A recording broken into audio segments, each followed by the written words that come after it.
E aí, gente, tudo bem com vocês? Espero que sim. Na aula de hoje, vamos ver como que foi o modernismo no Brasil após a Semana de Arte Moderna, com foco ali nos anos de 30 e 40 do século XX, beleza? Então vamos lá. Após a Semana de Arte Moderna e a agitação que ela provocou nos meios artísticos, aos poucos foi surgindo um novo grupo de artistas plásticos, que se caracterizou pela valorização da cultura brasileira. Além disso, esses artistas não eram adeptos dos princípios acadêmicos, mas preocupavam-se em dominar os aspectos técnicos da elaboração de uma obra de arte. Artistas que fizeram parte desse grupo foram Guignard, Ismael Neri, Cícero Dias e Bruno Giorgi. Os anos 30 e os anos 40 do século XX foram de grande movimentação artística, em que a linguagem representacional modernista se estruturou, caminhando também para a abstração nos anos 40. Coletivos de intelectuais e artistas se formaram, cheios de personalidade.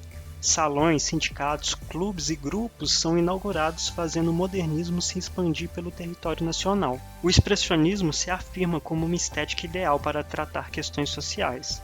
Lazar Segal continua seu trabalho nessa linha. A gravura ganha status artísticos, e a arquitetura finalmente se moderniza, integrando-se às artes visuais através de painéis inspirados no muralismo mexicano e na rica azulejaria da época. Sob o governo Vargas, a educação e a cultura ganham maior importância, como integração nacional estabelecida através de símbolos de diferentes doutrinas que ainda hoje perduram no imaginário brasileiro. Uma série de políticas culturais são implementadas no sentido de promover a integração nacional por meio de símbolos. A feijoada é alcançada a prato típico. A capoeira, de prática negra, depreciada pelas elites, passa a ser considerado esporte nacional. Ainda o samba, de combatido, torna-se arquétipo da cultura brasileira, sendo celebrado pela oficialização do carnaval e do mercado fonográfico. Tais símbolos estão dissociados de seus contextos originais e disseminados como práticas coletivas em escala nacional. O governo varguista inaugura uma forma de mercado, incentivando e patrocinando intelectuais, artistas e literatos, e mais amplamente atividades artísticas culturais. Apostou em artistas, arquitetos e intelectuais que, de forma controversa, produziram um modernismo sobre um governo autoritário. Entre os anos 30 e 40, o modernismo se fortaleceu de várias formas. Salões com viés modernos são criados em várias capitais brasileiras. Os grupos, clubes e núcleos se multiplicam pelo país, consolidando novas estéticas. Sobre o ponto de vista das individualidades, grandes artistas se firmaram e afirmaram uma plástica moderna, com uma arte que ressoa o primitivismo, extraindo uma formulação espacial pictórica moderna. Alberto da Veiga Guignard, pintor, professor, desenhista, ilustrador e gravador, cria obras líricas transgressoras com temas profundamente nacionais. São traduções de uma percepção sensível e arrojada, apoiada em uma sólida formação internacional. Enquanto viveu na Europa, estudou na Real Academia de Belas Artes de Munique, conhecendo grandes artistas. Aperfeiçoa-se em Florença e em Paris, onde participa do Salão de Outono. Retorna para o Rio de Janeiro em 1929 e integra-se ao cenário cultural por meio do contato com Ismael Neri. No ano seguinte, instala ateliê no Jardim Botânico, que retrata em várias obras. Participa do Salão Revolucionário de 1931 e é destacado por Mário de Andrade como uma das revelações da mostra. De 1931 a 1943, dedica-se ao ensino de desenho e gravura na Fundação Osório, no Rio de Janeiro. Entre 1940 e 1942, vive no hotel em Itatiaia, pinta a paisagem local e decora peças e cômodos do hotel. Em 1941, integra a comissão organizadora da Divisão de Arte Moderna do Salão Nacional de Belas Artes, com Oscar Niemeyer e Aníbal Machado. Em 1943, passa a orientar alunos em seu ateliê e cria o Grupo Guignard. A única exposição do grupo, realizada no Diretório Acadêmico da Escola Nacional de Belas Artes, é fechada por alunos conservadores e reinaugurada na Associação Brasileira de Imprensa. Em 1944, a convite do prefeito Juscelino Kubitschek, transfere-se para Belo Horizonte e começa a lecionar e dirigir o curso livre de desenho e pintura da Escola de Belas Artes, por onde passam Almícar de Castro, Francis de Andrade e Lígia Clark, dentre outros. permanece à frente da escola até 1962, quando em sua homenagem essa passa a chamar-se Escola Guignard. A produção de Guignard compreende paisagens, retratos, pinturas de gênero e temáticas religiosas. Maria Martins é escultora, desenhista, gravadora e escritora. Desenvolve grande parte de sua carreira no exterior. Seu trabalho é de caráter profundamente surrealista e individual. Em sua jornada internacional, conheceu grandes nomes da arte como André Breton, Marcel Duchamp e Max Ernst. Suas obras representam de forma fantástica uma realidade sobrenatural, com imagens monstruosas que substituem o humano de forma absurda, mas plausível. Cândido Portinari, talvez o mais conhecido artista brasileiro no exterior, o paulista estudou na Escola Nacional de Belas Artes e, com o prêmio Viagem, estuda na Europa.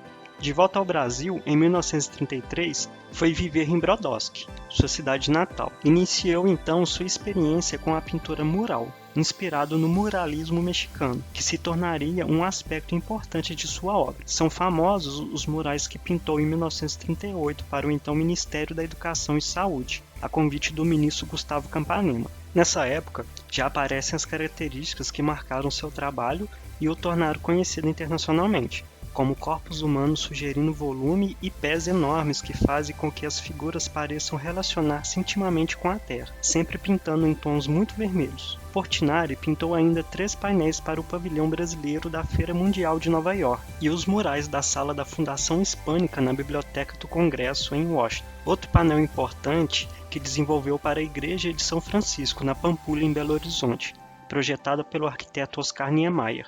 Em sua pintura, Portinari retratou os retirantes nordestinos, a infância em Brodowski, os cangaceiros e temas de conteúdo histórico. Entre os quadros de temas históricos destacam-se os grandes painéis de Tiradentes, atualmente no Memorial da América Latina, em São Paulo, e o painel da Guerra e a Paz, pintado em 1957 para a sede da ONU. Com seu quadro Café, Portinari foi o primeiro artista brasileiro moderno a ser premiado no exterior. Ao morrer, em 1962, deixou obras em museus na Europa e na América, como é o caso da Mãe Chorando, de 1944, que faz parte do acervo do Museu Nacional de Buenos Aires. Em 1931, foi formado no Rio de Janeiro outros grupos de jovens artistas que não aceitavam mais os princípios tradicionalistas que predominavam no ensino da arte, principalmente na Escola Nacional de Belas Artes, que ainda era atingida pelas ideias da missão artística francesa. Esse grupo carioca recebeu o nome de Núcleo Bernardelli, em homenagem aos irmãos Rodolfo e Henrique Bernardelli, que, no final do século XIX,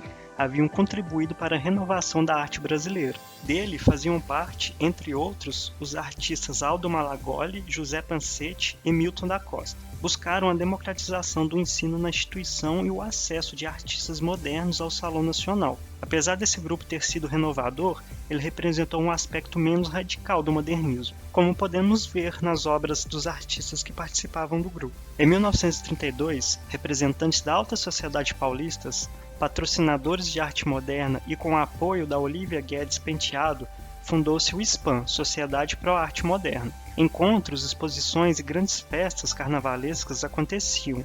Arrecadavam-se fundos para que toda essa agitação artística sempre acontecesse. Participaram do SPAN grandes nomes do modernismo e da alta sociedade, como Anita Malfatti, Lazar Segal, o arquiteto Gregory Varkavich, Tarsila do Amaral, Mário de Andrade, entre outros. Em abril de 1933, foi inaugurada a primeira exposição de arte moderna da SPAN. Essa exposição, além de mostrar os trabalhos dos seus integrantes, criou a oportunidade de se tomarem conhecimento, no Brasil, de obras importantes de artistas modernos estrangeiros, como Picasso, por exemplo. Em 1932, foi criado também o Clube dos Artistas Modernos, o CAM, pelos artistas Flávio de Carvalho, Di Cavalcanti, Carlos Prado e Antônio Comide.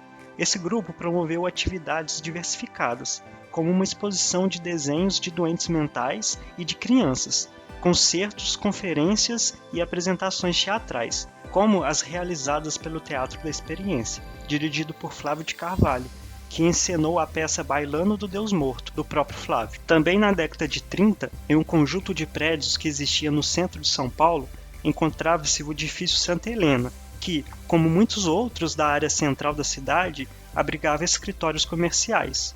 Um desses escritórios era ocupado pelo pintor de paredes Rebolo Gonzalez, que usava o local para receber pedidos de seus serviços. Próximo à sala de Rebolo, instalou-se o escritório do artesão Mário Zanini. Rebolo e Zanini acabaram se conhecendo e suas salas passaram a ser frequentadas por outros trabalhadores que, como eles, também se interessavam por arte. Entre esses trabalhadores, muitos se projetaram no cenário artístico, como foi o caso de Fulvio Penache, Aldo Bonadei, Alfredo Volpi, Clóvis Graciano e Manuel Martins. Na década de 30, esses artistas passaram para a história como integrantes do Grupo Santa Helena. Exerciam atividades diversas na cidade de São Paulo. Rebolo e Volpi, por exemplo, eram pintores de parede. Penati era açougueiro, Clóvis Graciano era ex-ferroviário e ex-ferreiro. Em comum tinha a procedência humilde, proletária e o gosto irresistível pela pintura. Então, gente, essa aula fica por aqui. No próximo vídeo, vamos aprofundar nos artistas do Grupo Santa Helena. E é isso. Um abraço a todos e até a próxima.